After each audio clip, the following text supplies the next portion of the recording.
আমরা অভিষেক ব্যানার্জিকে পরিষ্কারভাবে আশ্বস্ত করছি, একটা যদি ভোটারের নাম যারা জেনুইন ভোটার বাদ যায় আমরা আন্দোলন করব, বিজেপি আন্দোলন করবে।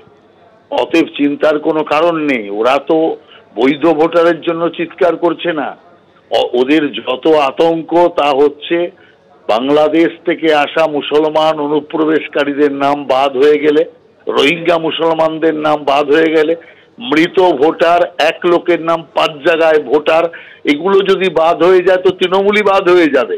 সেই চিন্তায় এই সমস্ত চিৎকার করছে। আসল ভোটার বা বৈধ ভোটারের জন্য তৃণমূলের কোনো মাথা ব্যথা নেই, কিন্তু আমাদের মাথা ব্যথা আছে।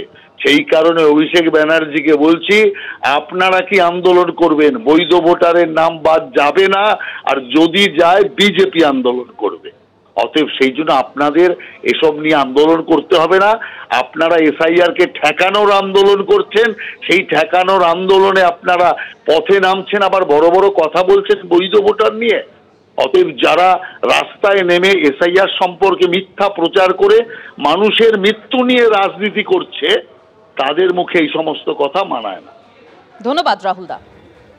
অন্যদিকে অভিষেক বন্দ্যোপাধ্যায় আজ কালীঘাটে সাংবাদিকদের মুখোমুখি হয়ে কমিশন এবং বিজেপিকে আক্রমণ করে বলছেন যে একজন যোগ্য ভোটারের নাম যদি বাদ যায় তাহলে দিল্লিতে আন্দোলন হবে।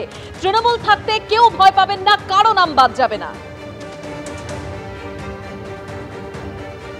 এসআইআর ঘোষণা হওয়ার পর থেকে একের পর এক দুর্ভাগ্যজনক ঘটনা জনসমক্ষে আসতে আমরা সকলে দেখেছি। 5 দিন 6 দিন হয়নি, ইতিমধ্যেই 6টার উপর আত্মহত্যার ঘটনা সামনে এসছে।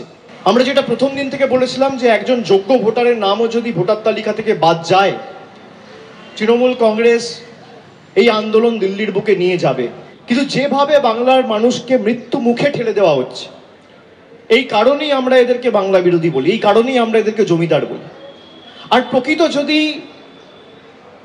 আপনাদের অনুপ্রবেশকারী শনাক্তকরণ করে বাইরে পাঠাতে হতো, ডিপোর্ট করাই উদ্দেশ্য থাকতো, তাহলে যে একটা রাজ্য মায়ানমার এবং বাংলাদেশের সাথে বর্ডার শেয়ার করে সেখানে এসআইআর হচ্ছে না কেন?